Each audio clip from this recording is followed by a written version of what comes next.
What is up, YouTube? What is up, Twitch? We're going to get things started here. You guys know the deal. I got to set everything up.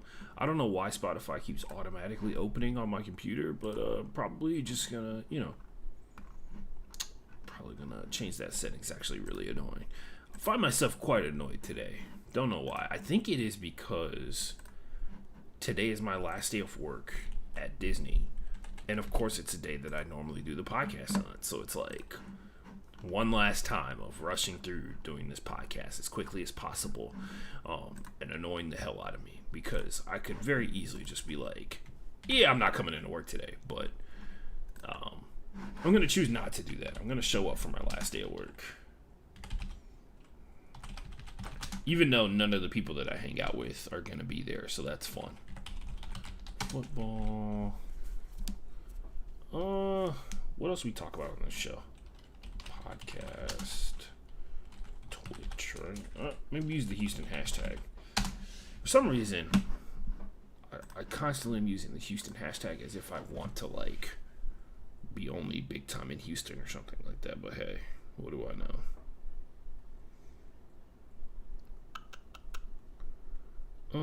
Let's see.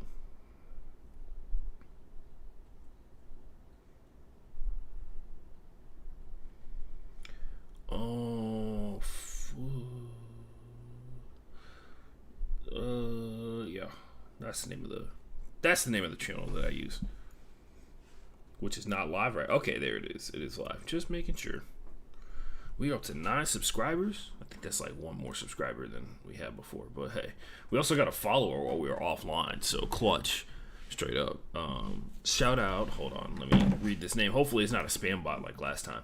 Nail Hoss 0312. Sounds like a bot. Maybe not. Anyway, what is up, internet? We are trying to get this underway and try and get it done all in 30 minutes. We'll see how that goes. Maybe I'll be late for one good old time. One last time I'll be late, because it just wouldn't be fitting if I wasn't. Sorry, I'm trying to check everything and make sure I'm actually online. Also, should be checking to see if I can hear myself. Everything. Hello. Oh yeah. We're good. Wow, everything's actually working today. What a weird turn of events. Man. What else? Oh, I need to check my record. Check the records.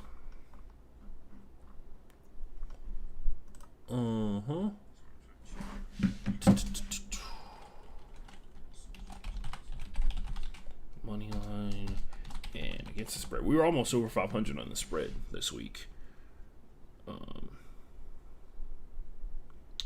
Almost did it, guys, but as you guys know, the spread is my enemy because math is hard. Let's go. Yeah, we're killing it right now, to be honest with you.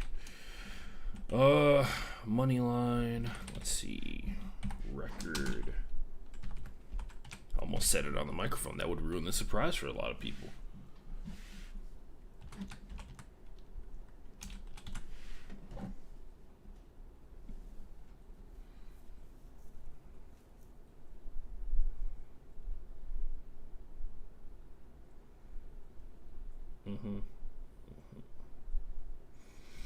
Cool. All right. Shout out to everybody watching on the internet. Shout out to everybody listening on the internet. Let's make some magic happen, folks. That's what the people came here for. This is what the people pay for. If you paid for the show, which someday an advertiser will. I actually don't like the concept of getting money from viewers, mainly because advertisers have all the revenue, and taking money from them means more money for the people. And when I say the people, I mean me. Anyway, here we go. Going live in 3, 2, 1.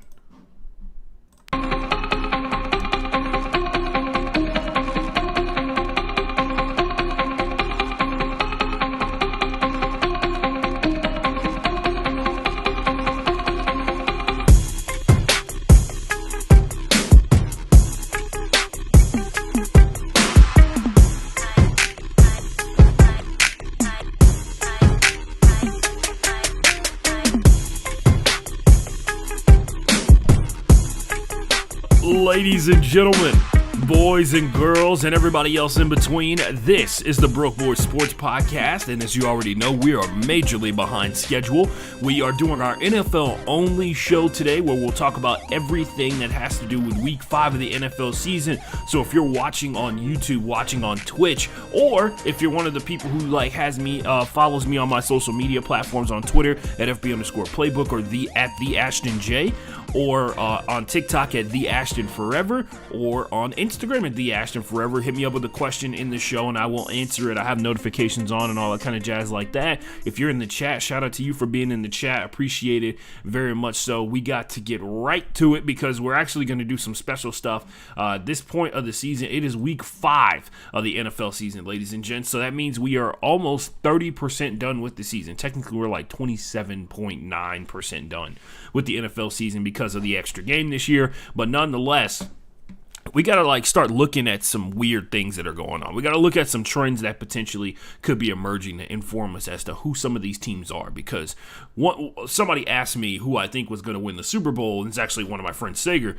His birthday's coming up this week, so happy birthday, Sager, if you watch this show.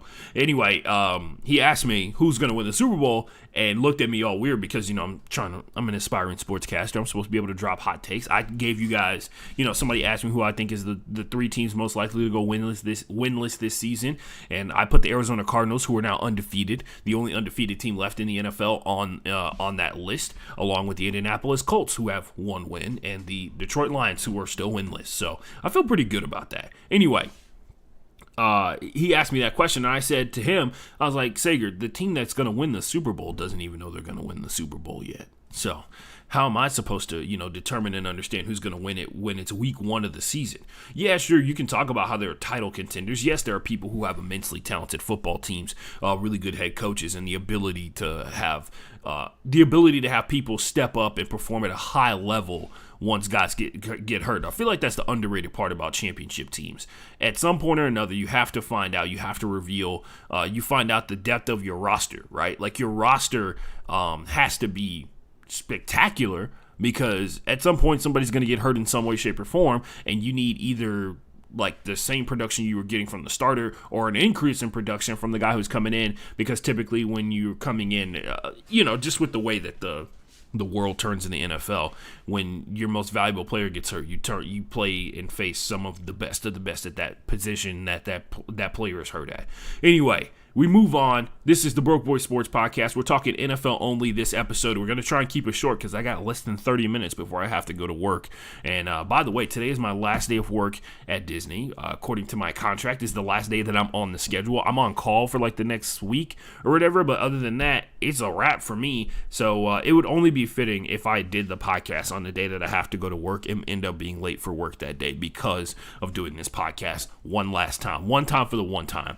Shout out to everybody who has been along with me for this wild ride. I'm going to try and do a TikTok about my last day at work. I'm actually going to show up and see if I can hoop on the basketball court that they told me exists somewhere behind in the facility that we work at or whatever. So we'll see what happens with that. And I'm going to try and basically, I'm going to try and fuck off for the entire shift, which basically is what's going to happen. There's no work for me to actually do. I just have to go in and be around if something goes horribly wrong for some reason. So, there's nothing for me to do. Anyway, we move on. Let's talk about football.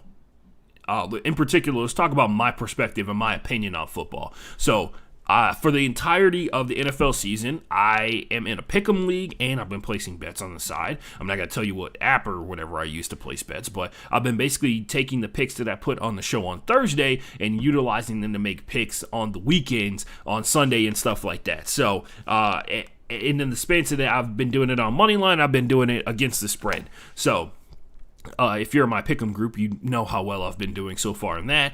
Moneyline wise, 55-24. I'm in the 98th percentile of everybody on ESPN. At one point, I was in the 99th percentile, but hey, you slip up a little bit. Anyway, we had another killer week. I think it was 11 out of the 4. I think I only got 3 games wrong this weekend, money line wise. Spread wise, we actually had a drastic improvement. So the highest I've gotten spread against the spread so far this season is 9 out of the 14 games. Right, it's 32 teams divided by 2, whatever that number is. But yeah, I missed 5 games, or no, I missed 6 games this past week. So Yeah. We're 31-31 against the spread this season so far. So I feel pretty good about that.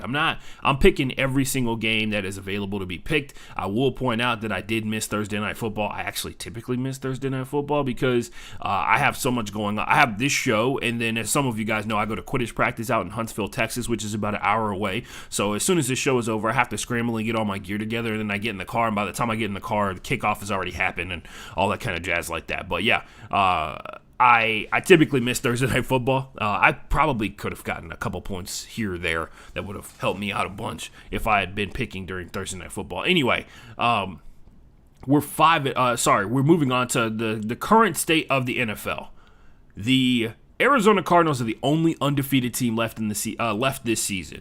The Buffalo Bills, the Los Angeles Chargers, the Green Bay Packers, the Tampa Bay Buccaneers, Baltimore Ravens are 4-1.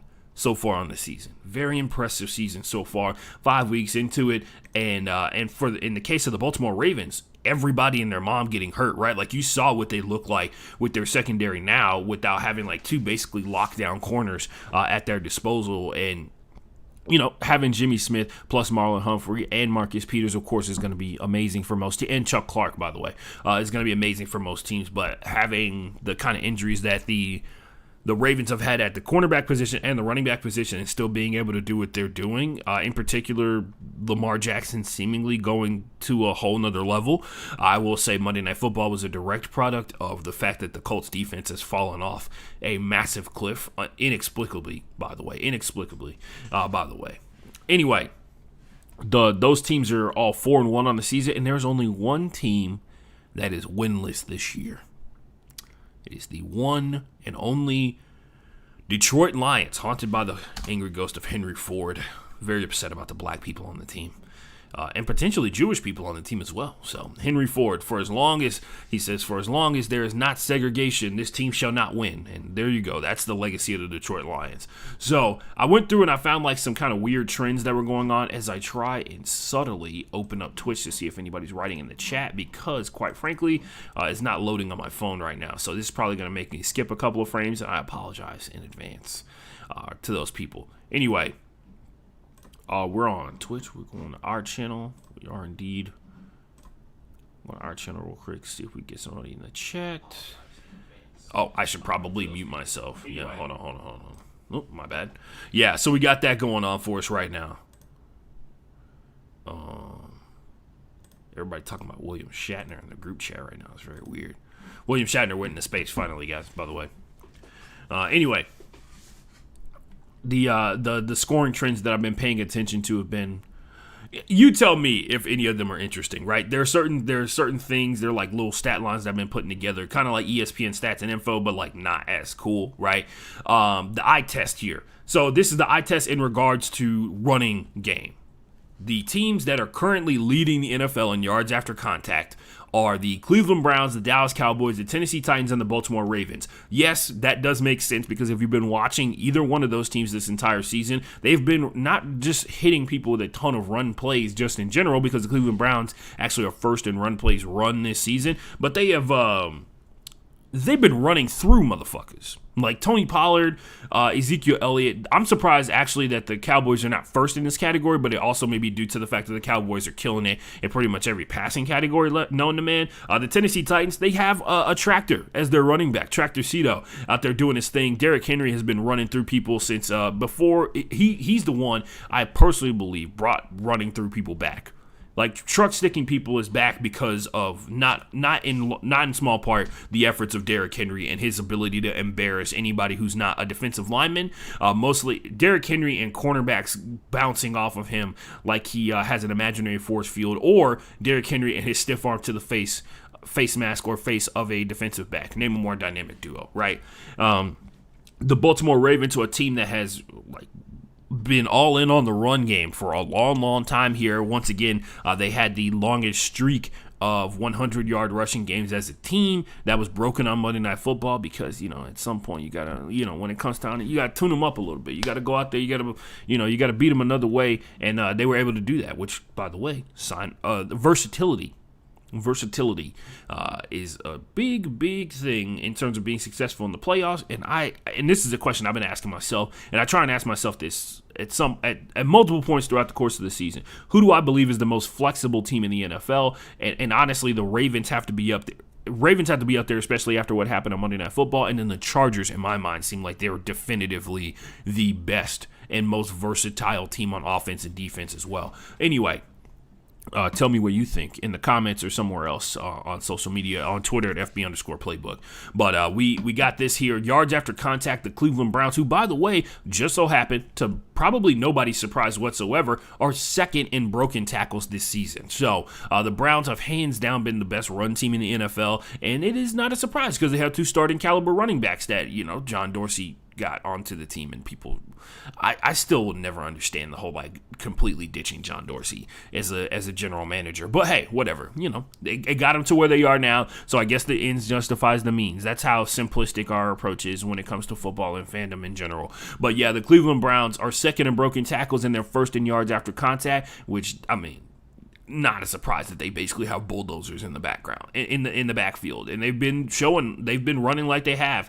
But it's interesting to see how many of these running back committees that exist out there in the NFL, because with the Cowboys it is definitively Tony Pollard and Ezekiel Elliott. With the Browns it is definitively Kareem Hunt and Nick Chubb.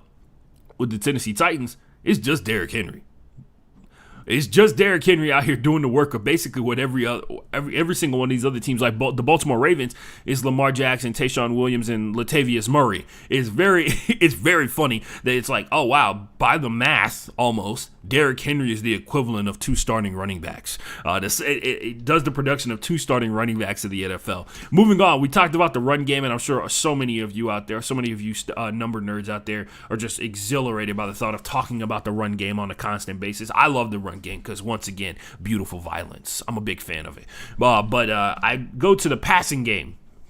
And the famous phrase is, there are three things that can happen on any given pass play, and two of them are bad. So, and you do the math on whatever those things are. But here's the list of the teams that have the most drops this season. And I want to take this, and this is a great time to talk about context for stats, right? And we're going to go here. I'm just read the names off. The Miami Dolphins, number one in the NFL with 17. The Giants and the Steelers are separated. They're separated by one drop. The Giants and the Steelers are second and third place respectively. This is a reminder that throwing the football, catching the football, and drops, they're a two-way street, right? The ball can get into somebody's hands, but to count it as a drop is an interesting stat.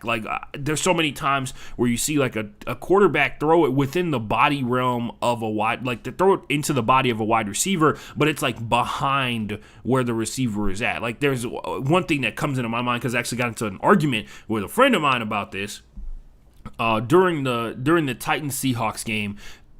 Julio Jones ran an out route inside the gap of a zone that the Seahawks were running. Ran an out route. He's cutting to the outside. Ryan Tannehill throws it to his hip level and behind him. Julio Jones, massive catch radius, right? Great wide receiver, no question about that whatsoever. Julio Jones turns around, tries to bring the ball in, and he has to reach outside the realm of his body while going the opposite direction.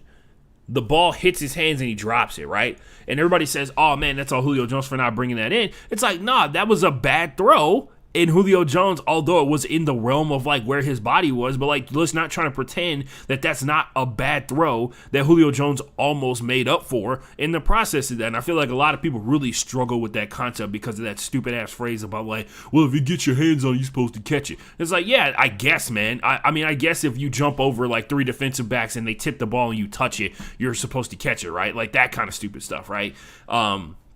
And people think just because there's nobody around that the ball is easy to catch, and when in actuality it's just sometimes quarterbacks throw bad passes that great wide receivers make up for and almost make great plays trying to catch. And with the Miami Dolphins, I think there's something to be said about the fact that they had Tua Tagovailoa start the season, and then they have Jacoby Brissett out there, who, by the way, has not been shy about slinging the ball down the field.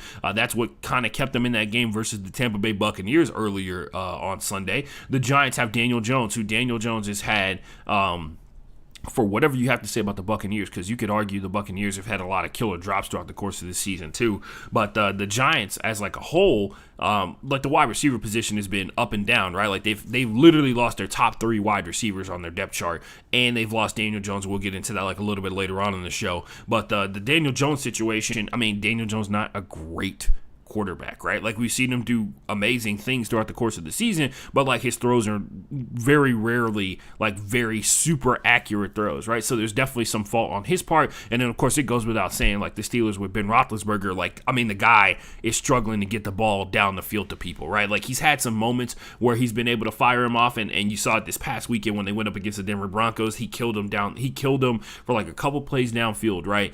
The other situation is just like, I mean, the location and the throwing of the ball and the timing of it as well, right? Like you can talk about how like when wide receivers are looking back at the ball, like how much time are they getting to actually look the ball in, or where the ball is being thrown within the tightness of a window is definitely affecting it. So like, and this is drops are such a weird thing because yeah, there are sometimes you get the ball right to a wide receiver, they turn upfield, they drop the ball. That happens all the time, right? And then there's sometimes where the pass makes the ball difficult to come up with the catch, and then somebody makes a great catch and then drops it in the process of, or is not able to finish a fantastic catch, and they get counted as a drop. So like a great play to make up for somebody else's mistake gets turned into something that is detrimental to the wide receiver, which by the way, you can say happens with interceptions on a regular basis.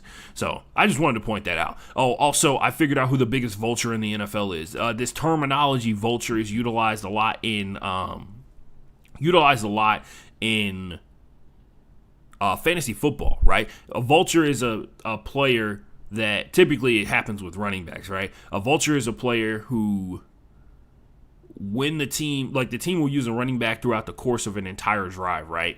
They'll use the same running back, and this happened with Alvin Kamara a bunch, and then they get inside the red zone. They get inside the 10-yard line, they get inside the 5-yard line, and all of a sudden there's a new running back that comes in who's bigger, stronger, and has fresher legs, right? Instead of having the guy who just ran down the field like 75 yards as hard as he possibly could, and he takes the touchdown that was rightfully, that a lot of people believe belongs to the player that they substituted in, right? Like the substituted out for. And those players are called vultures. For Latavius Murray, that happened a lot. It happens a lot now. Even with the Baltimore Ravens, he's kind of their red zone running back because Tayshaun Williams is got some speed and the ability to catch the ball, but nonetheless, Latavius Murray is big and fast, which is a hard combination to come by, but he can't be utilized throughout the course of a drive down the field, right?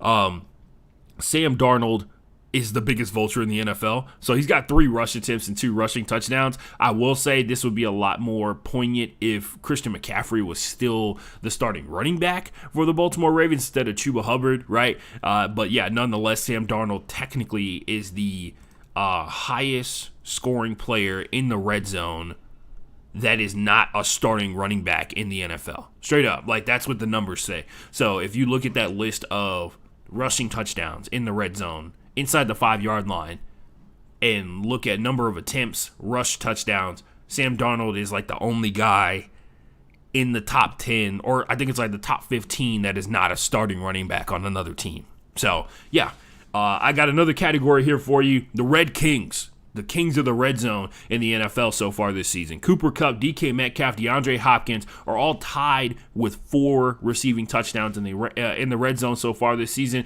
Derrick Henry, Jonathan Taylor at this point during the season, the only 2 running backs in the NFL that have over 20 carries in the red zone. So their teams are out there. They're trying to establish the run all the way through the face of the defense, and I respect the hell out of it. And speaking of balance, in terms of like establishing the run, here's a list of teams that refuse to do that. These are the most unbalanced teams in the NFL. So, and I'm going to read this list off, and you tell me in the comments if you think that these teams, you tell me in the comments, you tell me on Twitter or whatever, the FB_playbook, you tell me, did I change my scene? I did not. Wow, I've been doing the whole show on the wrong scene this entire time.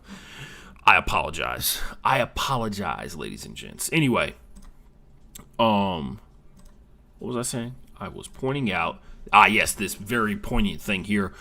I'm going to read out the list of the teams that have run the ball the least. And then I'm going to tell you the most unbalanced team in the NFL. And it was actually going to surprise you. So the way I determine balanced and unbalanced is the number of rush plays versus the number of pass plays that you have, and the gap between your rankings in the NFL at the time. Not necessarily the gap between, like, who has the biggest dearth in number of pass plays and number of running plays this season, right? And I'll read off like the bottom 6 teams in the NFL. You tell me if those teams sound like they should be only focusing on passing the ball. The Philadelphia Eagles have completely abandoned the run. They are the they run the ball the 6th least amount of times in the NFL. They're in the bottom 6 of the NFL. And for everything that Jalen Hurts has been able to do, which, by the way, a lot. Jalen Hurts is massively overachieving at this point during the season, and it's actually embarrassing that Nick Sirianni can't figure out a way to win with that kind of guy. The Patriots, with Mac Jones at the rookie quarterback position, they run the ball the 5th least in the NFL. The Jets are one of the least running teams in the NFL somehow. I don't know how they come to that determination of like, hey man, we really need to go all in on getting the ball down the field. The Buccaneers, and this is the ultimate case of like one of these things is not like the other. The Steelers. Yeah, the Steelers are like second to last in terms of rush attempts this season. And the Dolphins. The Dolphins are the team that has rushed the ball the least so far this NFL season. And if you've been watching their games, you didn't even need me to tell you that for you to understand that. You can see it in the way that they play football. You can see it based off of what's up. You can see it based off of how many pass attempts Jacoby Brissett gets in the course of a game. I will say this. Even more embarrassing, they're the only team in the NFL that doesn't have 100 rush attempts. Like, every other team has over 100 rushing attempts except the Miami Dolphins. They have 95.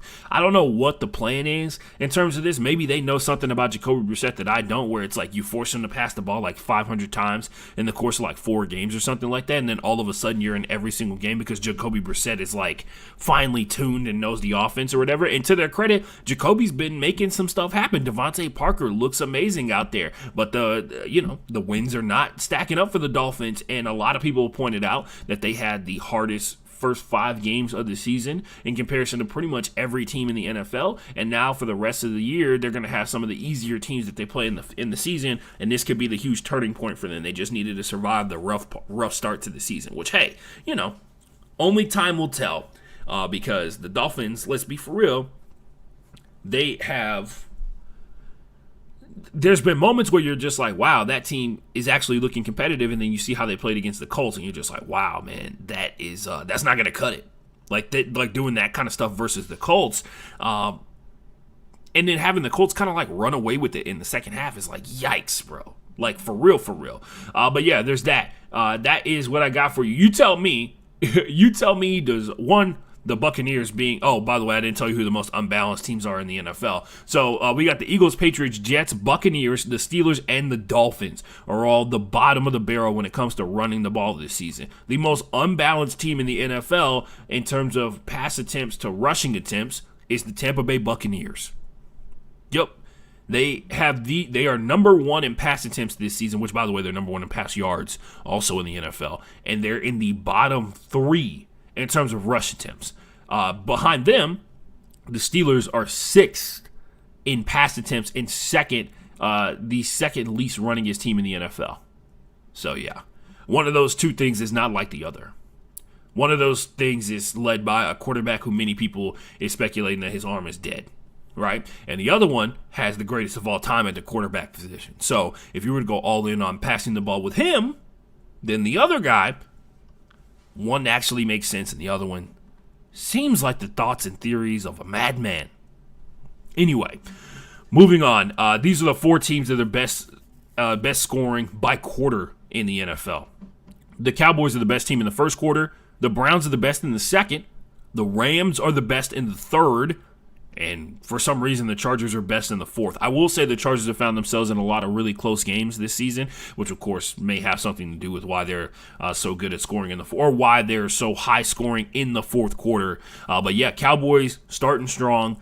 Browns second in the second quarter. They dominated. Coming out of halftime, the Rams are the best team in the NFL. You saw a little bit of that on Thursday Night Football versus the Seahawks. And then the Chargers, who have been in, like I said before, I want to say out of the 5 games that they played, they had that close game versus Washington, that close game versus the Chiefs, and then the close one versus the Raiders. So yeah, 3 out of their 5 games have come down to like them. It is 3 out of their 5 games, they've gone into the fourth quarter and they've needed to continue to score points to be successful. We got 7 minutes and we got to get through all of what happened in week 5 of the NFL season, but we're going to do it, ladies and gents. Don't you worry. We're going to power through here.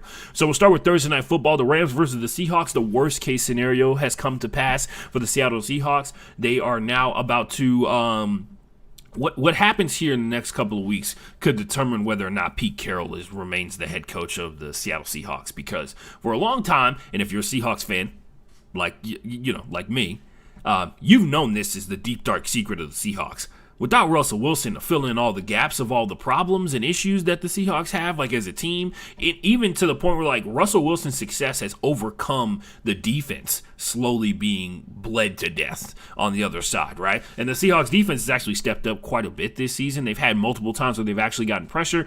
We've all seen everybody complain about Jamal Adams and everything that he does in terms of missing assignments, not understanding incorrectly identifying what the opponent is doing on offense, trying to jump passes and missing out on that type situation and stuff like that. But if you know Jamal Adams as a football player, you know that he is the safety equivalent of Marcus Peters. He's a gambling man.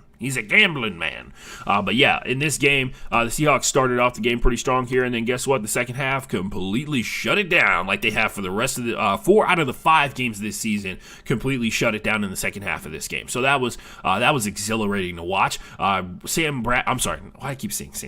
Matthew Stafford notches in like another checkbox in terms of like, man, is Matthew Stafford actually good? Which some people, for some reason, have been compelled to ask themselves that as the season has gone on. For instance, a lot of people are on this whole idea of like Matthew Stafford's under heavy amounts of pressure because for the first time he has no excuse about his team being the reason that he can't be successful and win games. And I for one disagree. That's a conversation for another day. The Rams beat the Seahawks because they were able to play consistently throughout the course of 4 quarters. They had a terrible first half, but the second half they stuck with what has worked for them. And unlike what happened with the Cardinals, where they legit were under pressure pretty much every single time they dropped back, the Seahawks, as you can tell, have dropped off or a massive drop off in terms of pressure generated. And then on top of that, combined with the fact that the Rams were actually able to run the ball, they got the ball to Cooper Kupp pretty consistently. The secondary has been the biggest problem for the Seahawks, and the Rams took advantage of it, and that's how they won this game. Geno Smith went out there, looked pretty good, though. Not going to lie. Trey Flowers, who is the starting cornerback for the Seattle Seahawks, requested to be released and has been. Not a great sign of things to come for this upcoming season, this young season in the NFL. We'll see what happens after that. The Falcons beat the Jets 27-20. The Jets came back in the second half of this one, and I feel like every Falcons fan was just really, honestly, if you were a Falcons fan and you woke up at 8:30 in the morning to watch the London game, that's on you. You knew what you signed up for. You know what this was going to be. Obviously, the Falcons go out here and win this game because they're the far more consistent offense, but the Jets, once again, showing like a flash of potential in terms of becoming like a deadly threat on offense at some point, especially once they stop turning the ball over, which is, of course, always going to be an issue, whether it be because of talent issues or whatever. And I guess we're giving Zach Wilson a pass on this season because of the talent level for the Jets so far. A lot of people, for some reason, Jets fans are convinced that the media is just trying to besmirch their team and talk about how bad they are and all this kind of jazz like that. And I was like, they objectively are bad. I will point this out. The Falcons had an unfair advantage. They had the unfair advantage of having their number 1 and number 2 wide receiver, because if they did not, then it would have been a level playing field for the Jets like it was last week when they played the Titans. So, but yeah, Falcons win this one. By the way, Matt Ryan's second most passing yards in the NFL right now. Just putting that out there. The Steelers beat the Broncos. Teddy Two Gloves. They had one huge, I think it was like a 56-yard play from Devontae Booker, who, by the way, now all of a sudden everybody wants to talk about. At first it was like Melvin Gordon to start the season, then it was Devontae Booker. Cortland Sutton had a really cool touchdown catch in the course of this game. But the Steelers taking on the Broncos, and this is, quite frankly, the best game the Steelers have played all season. And it's, ironically enough, a game where they had the slowest offensive pace, I think, out of the first 5 teams that they played to start this year. The Broncos defense got cooked. They gave up two big touchdowns, which is really strange. But hey, that's how it goes. Boom. 27-19, Steelers versus Broncos for the win on that one. Ben Roethlisberger got a couple shots left in that gun and got it off on that one. Vikings versus Lions, and God, man, you want to talk about losing when you win a game. That's what the Vikings did here. The Lions almost had this win, by the way. If you have not gone back and watched the highlights of it and saw how it all unfurled, you definitely 100% should, because the Lions had this game and somehow gave it to the Vikings, who did not want it. The Vikings did everything in their power to prevent the Lions from giving them that game, and they just had no choice when it was all said and done. So, yeah, that was good for them. Like I said before, the Lions had, the Lions outperformed the Vikings and still lost. Which, by the way, there's statistical information to prove that Jared Goff is having like one of his best statistical seasons this year. It just is not affecting whether they win or lose games. Like that's how bad it is being a Detroit Lion. Like straight up, Jared Goff is killing it at the quarterback position, and it's still like not enough to overcome the curse that lays itself upon the Detroit Lions. Which, by the way, at some point, I think we all need to I'm a full believer. I don't know if Detroit Lion fans are full believers and stuff like that. But at some point we all got to believe. I mean, guys, like aliens exist, right? Like what's to say that this curse doesn't exist for the Lions? I've heard nobody present any evidence that the Lions have not been cursed by either voodoo or constantly haunted by a ghost. All I hear is people laugh at me when I tell them that. I'm not hearing any hard, concrete evidence. And for a guy who got sacked 4 times in the course of this game, Jared Goff did pretty good. But yeah, that's all we got for there. I'm not going to increase my suffering and your suffering by talking about that game anymore. Just let you know, Dan Campbell cried afterwards. It is week 5 of the season. He does not deserve what is going on in Detroit. I've since warmed my heart to the heart and hustle of Dan Campbell, because quite frankly, that's a man who actually cares about football, and if only the people who hired him actually did as well, maybe he could be successful at his job. So, yeah. Packers-Bengals, this one was the drama. This week. By the way, the poster child of all the kicks that were missed throughout the course of the season, there were more kicks missed this week than there were all of the first 5 weeks of last season. Yeah, that's what the stat was. There were more kicks missed this weekend more than the first 5 weeks of last season when they initially changed. What was it, 2 years ago? It was 2 years ago when they changed the PATs. But yeah, somebody get on the math. Somebody come up with the. I'm sure there's going to be think pieces on like the mentality and the psychological analysis of kickers. By the way, shout out to Jay Feely out here going to get all this money. Weekends like this, weekends like we just had here, is what keeps Jay Feely getting those fat checks from Fox, because people just don't understand kickers. And in this case, we had the ultimate example of wisdom versus young whippersnapper, right? Like Matt Crosby, who literally has gray hair in his head, who is one of the most storied kickers in the history of not only the Green Bay Packers, but the NFL now. And, of course, Joe McPherson, who is the rookie kicker for the Cincinnati Bengals, who already has 2 game-winning kicks 5 weeks into his NFL season. Almost had 3. Life had different plans. By the way, just want to point this out. Jamar Chase is the deadliest wide receiver in the NFL, according to PFF, in single coverage. He literally has a perfect passer rating when you throw to him in single coverage. And I don't think I needed to say that stat for you to understand that. All you need to do is like go type in Jamar Chase on the internet and just watch all the streak routes where he's running past defensive backs. And somehow when he gets the ball in his hand, the defensive back is running and his legs are moving, but for some reason Jamar Chase is getting further away when he has the ball in his hand, impeding his ability to run. But there you go. Also, Jonah Williams, underrated. Not a lot of people talking about it. Jonah Williams from the Alabama Crimson Tide that was drafted by the Bengals last year. Kind of killing it this year. Kind of killing it at offensive line. I'll combine that with Joe Mixon, who is playing like a starting running back should, instead of doing that thing that he did the last 2 years where he has like single digit rushing games and then blows up for like 200-yard games or whatever. So yeah, actually playing well. Turns out drafting high quality players pans out for you in the long run and makes your team successful in the long run as well. But yeah, that's what the Bengals got going on here. The Packers, The Packers had a situation where, a couple of turnovers put them in a really bad situation. I will point this out. The pressure from the pressure that the Packers put on the Bengals offensive line was actually really impressive, because it's something that has it's becoming a thing now. Like, I'm going to definitively say it's fading in and out for the Packers, right? Like, they're not consistently going out there and getting pressure. They're just not. But when they get in situations where they can, they are coming up with big sacks, and they are coming up with tackles for loss. I will say they also have to blitz a lot more than other teams do to get that pressure, but that's a problem for another month, right?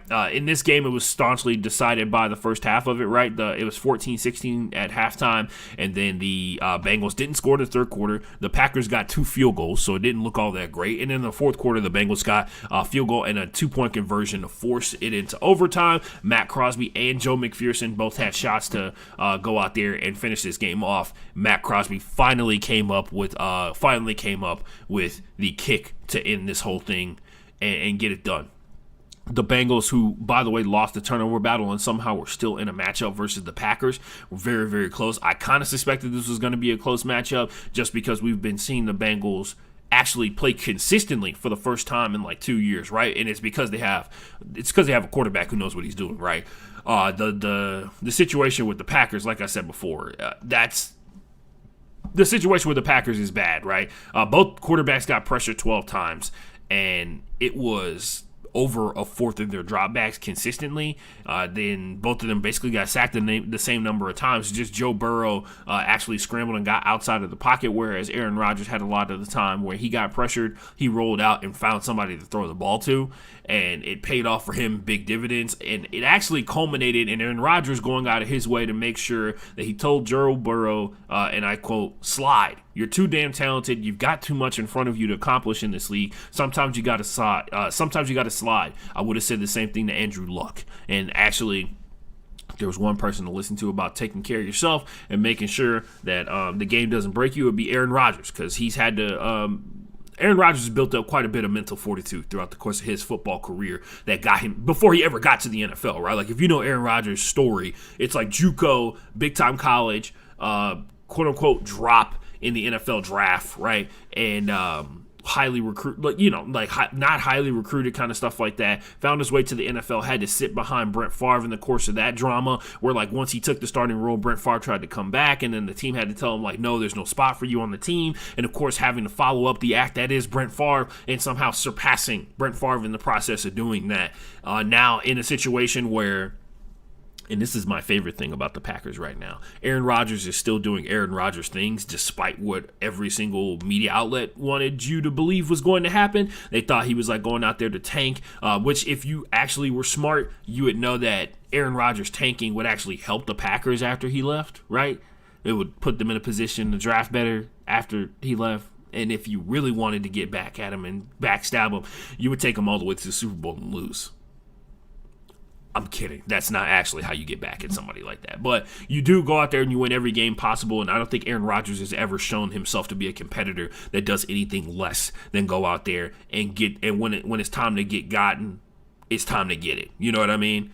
But yeah, that's what happened in the course of this game. It was it was actually really defined by the defenses to a certain degree, and a heavy amount of pressure. Like I said, both quarterbacks got pressured 12 times throughout the course of this game. So that's something to be said. I understand the Packers got like offensive line problems, in particular at the right and left tackle position. And for Joe Burrow, he's still trying to figure out how to like not get killed every time he leaves the pocket. If you haven't seen that clip, or if you haven't seen, I guess it's a highlight. It is a defensive highlight. It's Joe Burrow trying to dive forward or trying to jump over a tackle attempt, and he gets smacked down in midair after one of the tacklers goes low and then the other one goes high, and he gets crushed in the process of it. People thought he was concussed and out for that game, but it was not to be. The Buccaneers beat the Dolphins 45-17. Moving on. A lot of people have been complaining. The things to take out of this, people have been complaining about the pass distribution of the Tampa Bay Buccaneers. A lot of people not happy that Antonio Brown is getting a lot of these catches. Well, some people don't like Antonio Brown. I'm one of those people. But one of the another thing that goes with it, Mike Evans.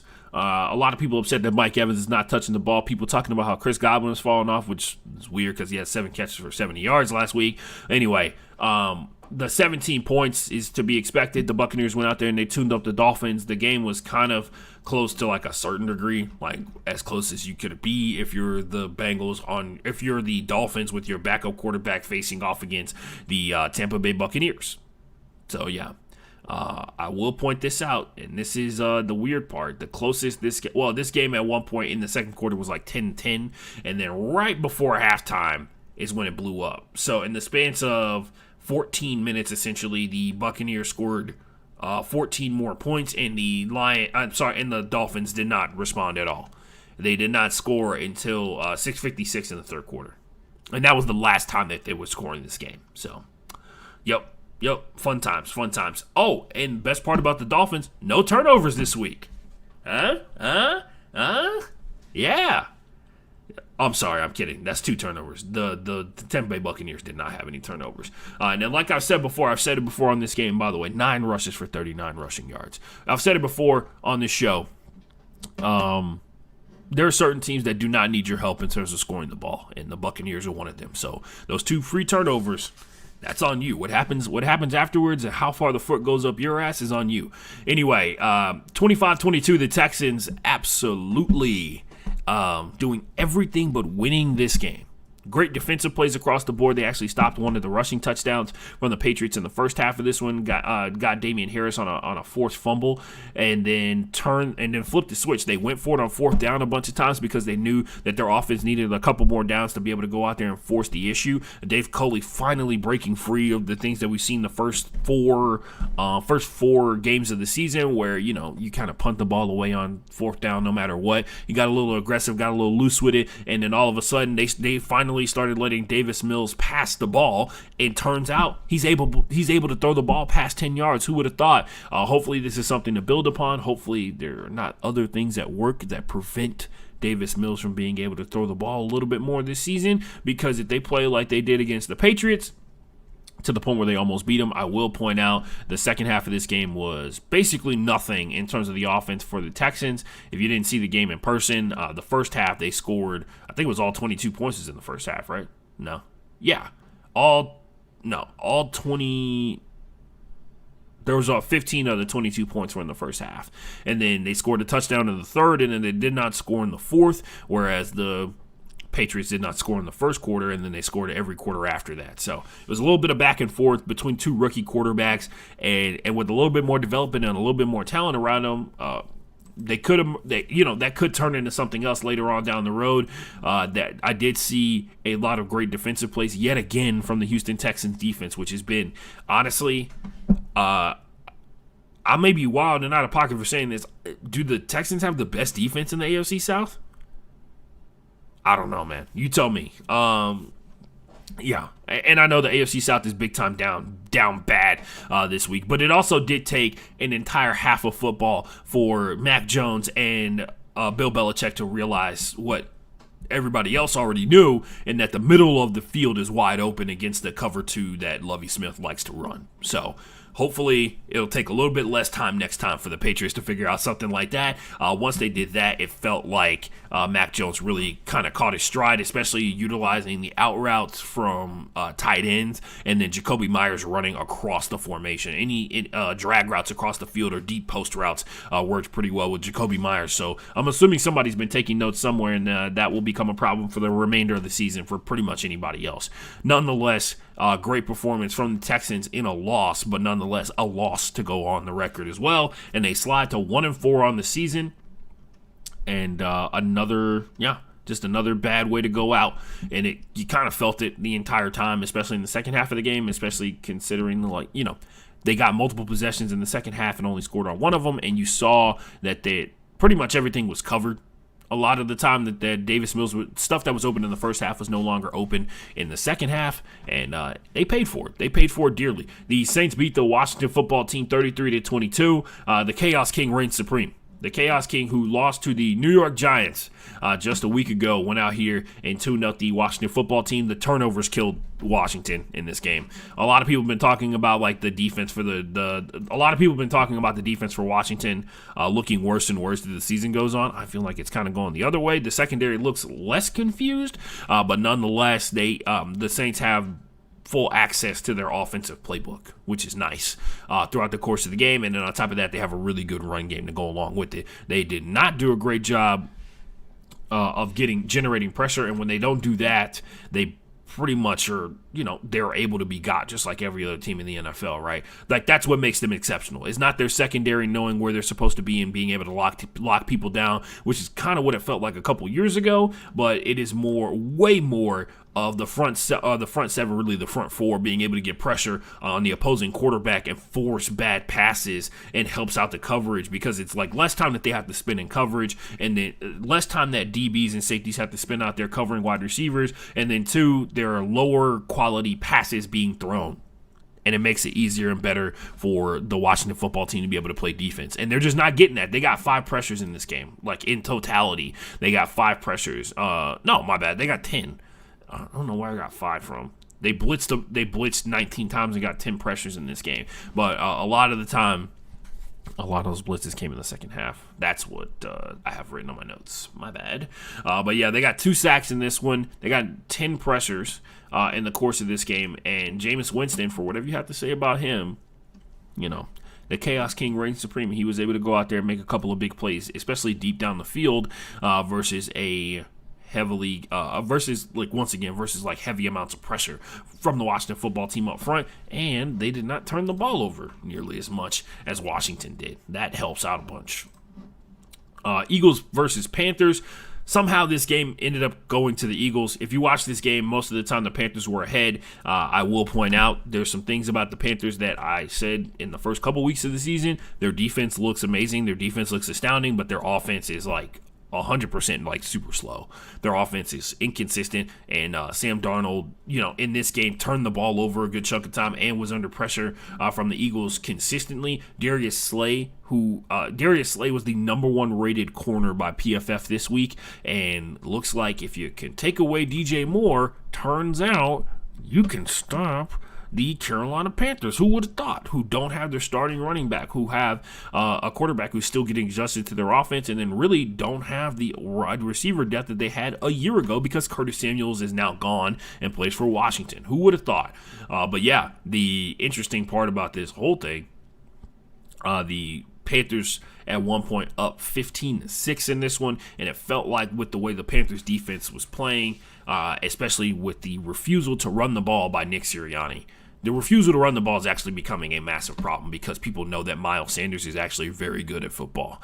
He actually is second in the NFL in broken tackles, which some people think is an indicator of a successful runner in general, especially since you can, if you can break one tackle, get a couple extra yards out of that kind of deal. But also an indicator of great explosion.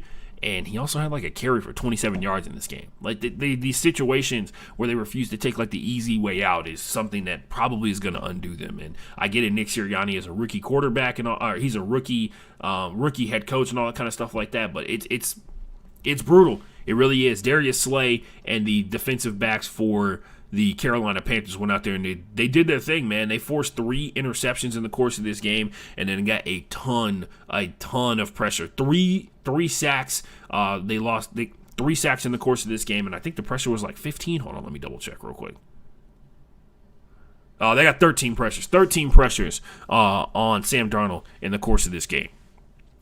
And all the numbers were pointing in the direction of the Eagles should be winning this game because of how great their defense was playing, but the offensive inconsistency was really something that did him in, and then Jalen Hurts was able to finally put it together. He threw an interception in this game as well, but his wasn't as costly as the one that the Panthers had because they are a team that does not have the offensive firepower to overcome multiple turnovers, and that was shown in this game.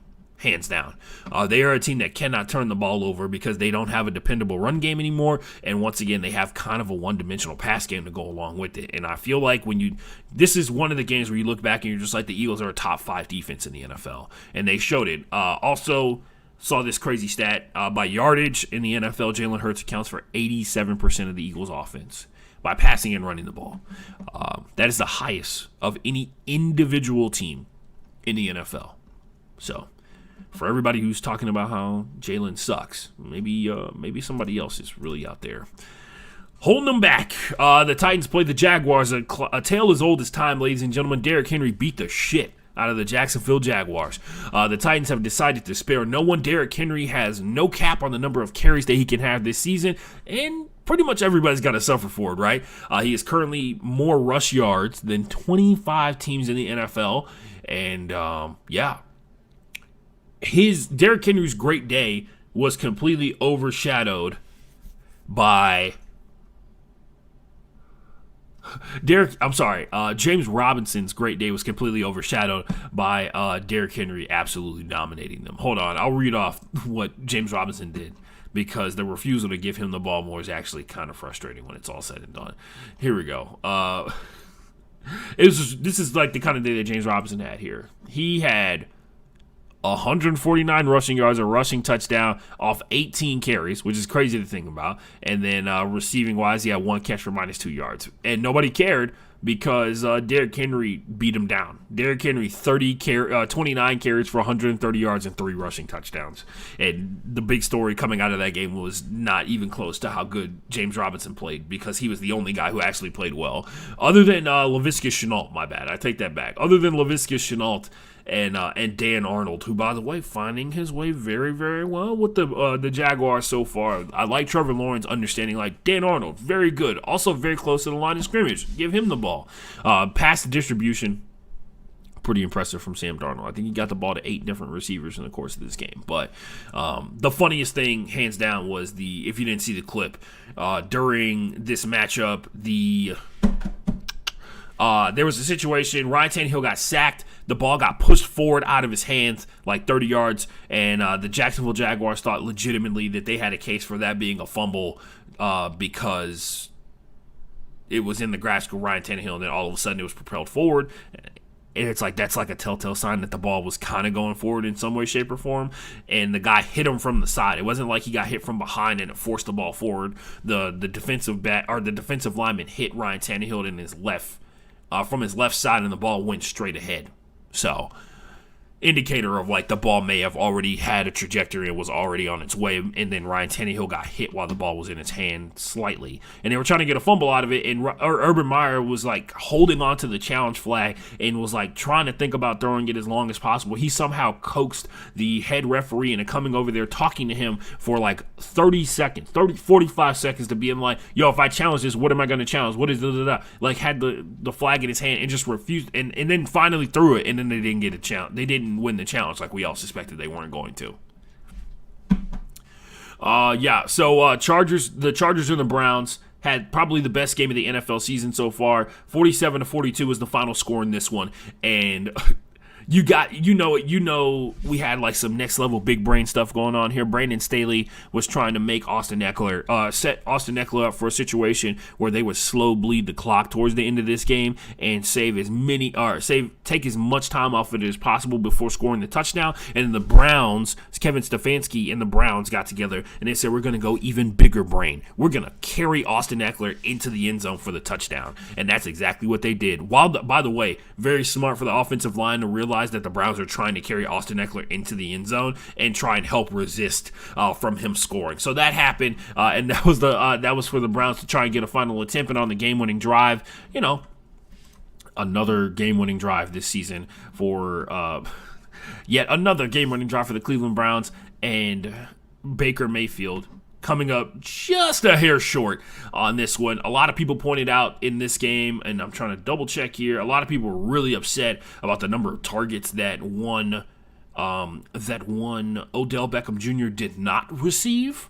He had 2 targets. He had 3 targets, and he got 2 catches for 20 yards in this one. But, don't focus on tight end David Njoku going for 7 catches, 149. Nobody talk about that, right? Rashard Higgins went out there and did a great job. Came up with a touchdown. I feel like this is another indicator of, like, how the versatility of the Chargers. This is a high-scoring game, and they still forced a ton of underneath passes. Like, these drives were taking like a ridiculous amount of time in the course of these games. There was only one turnover in the entirety of this game. And these are two of the best teams in the NFL. That's the weird part about it. Like, the Browns and the Chargers are two of the best teams in the NFL. The Chargers not somehow stricken by the injury bug like they are pretty much every year for the past like 10 years. And then the Browns are upset that they lost a game that the final score was 47-42. Like, when's the last time the Browns have scored 40 points in a football game? Think about that. That's what I had to sit there and contemplate. And I was like, wow, man, like, you see a game like that, and usually the Browns have like a single-digit number next to theirs. You know, you see 47, and you're like, oh no. And the last drive on this one, 3 straight incomplete passes, baby, trying to go for that touchdown, and it was tough. It really was. But the Chargers played this one really, really well across the board. This is two of the best teams in the NFL. They each got 12 drives, and every touchdown drive took over except 2 of them. Right? Like, yeah, okay. So I remember this. There are 4 touchdown drives that took under a minute. 3 of them were by the Chargers. There was one by the Browns, and it was that 42-second touchdown drive they had in the fourth quarter. Everything else was like over 5 minutes. Now, the Chargers came out there and scored quick. The Browns went out there and they stuck with the way that they play football, and they took time off the clock. And you got to, especially in a game like that where you're playing the Chargers, who easily sucker people into playing their style of football, you got to be impressed with, like, Kevin Stefanski knowing how to be aggressive but also staying within the realm of what his team is about. The Cowboys played the Giants. This game was never close. The first half of this game was like kind of close, but in actuality, we all knew what the deal was. The Cowboys, if you were actually watching the game, the Cowboys were the team that was more consistent in getting down the field. The Giants were like really dependent upon getting big plays. The Giants not only got their asses kicked, but they lost a ton of players in the process. Lost Daniel Jones, concussion protocol. Lost Saquon Barkley, massive ankle swelling. If you saw how he rolled his ankle while he was walking back to the line of scrimmage, you saw one of the nastiest ankle rolls of the century, honestly, and then saw his ankle afterwards, the massive swelling in his foot, and great through your ankle sprain. Hopefully he'll be back here soon. I'd be surprised if he played this week. Wide receiver Kenny Golladay, they lost him. Sterling Shepard is also still out. Darius Slayton also out. Left tackle Andrew Thomas also hurt in the process of this one. But we did find out one thing, like we all suspected. Kadarius Toney, very good at football. He went out there and balled out of control. He actually broke Odell Beckham Jr.'s record for most receiving yards in a single game for a rookie wide receiver. So that was actually really impressive. Other things to point out in this game, as it's official as of this week, Tyron Smith and Zach Martin are 2 of the top 3 offensive linemen in the NFL by PFF grades. So, yeah, the Cowboys looking like a Super Bowl contender right now. 5 games into the season, 5 games. Cardinals 49ers, this was actually very, very interesting. Trey Lance had a good chunk of really high-quality plays throughout the course of this game. Too bad none of them all happened on the same drive, right? They scored 1 touchdown. They got a field goal late on what could have potentially, based off of like a couple of big plays that happened early on, could have been the drive that made it 17-14, but they needed a field goal to begin with, and they thought they were going to be able to go out there and fight to get defensively to get another offensive drive, and it didn't come to fruition. But nonetheless, this was very impressive from the Cardinals, because this is another style of game that they went out there and won. This was a defensive slugfest between the 49ers and the Cardinals, and they showed up, and they played very, very well. The 49ers got mad pressure on Kyler Murray. He got hit a good chunk of times throughout the course of this game, and I will say this, Trey Lance and Kyle Shanahan are already getting along better than Matt Nagy and Justin Fields, mainly because there are actually plays for Trey Lance to use his abilities in terms of running the ball in the course of the playbook for the 49ers. Cannot say that yet about Matt Nagy and Justin Fields. Have not seen it yet. By the way, I didn't want to talk about it. I'll talk about the whole John Gruden situation tomorrow's podcast for Thursday. But yeah, the Bears beat the Raiders in like really embarrassing fashion. Turns out, they can't play like at a crazy high level for a long period of time. Who would have thought? Troy was under 50% in terms of his completions, but out of the passes that he did complete, half of those passes were over 10 yards down the field. I'm not saying that it's like fantastic or anything like that, but there's definitely something to point out, definitely something to pay attention to. But yeah, that is that this game was heavily defined by the 49ers and the Cardinals, proving that they are two of the best teams in the NFL. The 49ers having a top 5 defense, and the Cardinals overall showing why they are undefeated on this very, very young season. But the Bills and the Chiefs were on Sunday Night Football. I'm not going to sit here and talk about peanut butter and jelly or the rain delay situation, mainly because I don't have enough time to do about that. But the Bills, 38-20 when it's all said and done, the Bills have decidedly made it known that there is one thing only, that when they have the opportunity to keep scoring, they're going to continue to score. Like, they've made their decision. They've made their mind up. They're not going to go out here and play the situation. They're playing to score a touchdown every single drive. And you're probably like, oh, Ashton, doesn't every team in the NFL do that? No, they don't, actually. There are situational teams. There are a lot of situational teams in the NFL, but the Bills have made their minds up in terms of we are going for broke every time that we go out there on the field, and it allows not only Josh Allen to think very freely in terms of like attacking down the field, but also allows him to go out there and make plays, because there's one thing that we learned about the 49ers in the past couple of years. Their team is centered around like drafting playmakers, right? The 49ers went out there, they got Trey Lance because he's a playmaker. He's a guy who, when everything breaks down or when there's open space, he can go out there and take advantage of it. Same thing with Deebo Samuel. Same thing with Brandon Ayuk, I know, but you know. The Cardinals are built the same way, like Rondale Moore, DeAndre Hopkins, a lot of playmaking type dudes. Of course, Kyler Murray. But the Bills, I mean, they're a type of offense that seeks to find open space for guys who can make moves, especially open space down the field in the end zone. Emmanuel Sanders, Stephon Diggs. We've seen Zach Moss go out here and really take control of the running back situation for the Bills, even though Devin Singletary, high quality running back, right? And he's going to be, the second guy that comes out there on the field. And Josh Allen, we saw him hurdle a defensive back in the course of this Chiefs game. Combine that with the fact that the Chiefs are a team that is very obvious, like, what's wrong with the Chiefs. There's a lot of situation that has to do with the money.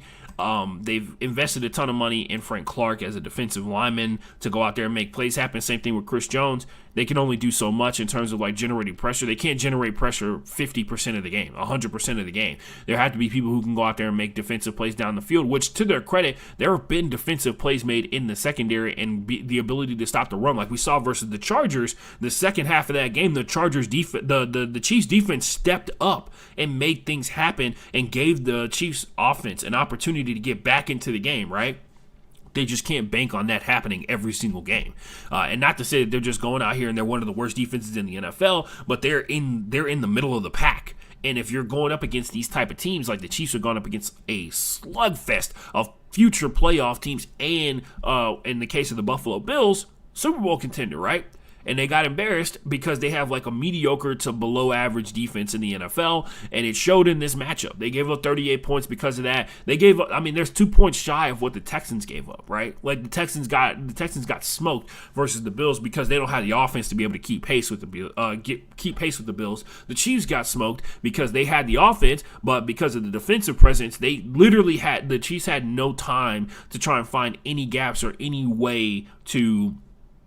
They had no time to adjust to what the Bills were doing on defense, which of course is double teaming deep down the field, Tyreek Hill taking away the bomb throws, and this is the weird part too. Chris Collinsworth pointed it out. The back half of that game, the second half of that game, a lot of the underneath throws were there, and they just weren't taking them because they're a home run type hitting team, right? Like for the underneath throws to be open, that means that somebody has to be making stuff happen downfield to stretch the defense and make them cover as much of the field as possible, and that just didn't happen in this matchup. And hopefully next time around, the Chiefs realize they can take the easy stuff. And I know it's hard to sit here and talk about taking the easy stuff, taking the easy runs, and taking the easy gaps, taking the easy throws underneath or whatever, because you're Patrick Mahomes or because they're the Chiefs offense and all this kind of stuff like that. They're supposed to be prolific. Things have changed. Times have changed, and you got to change with them. People understand what you guys were doing 3 years ago. People understand what you guys were doing last year.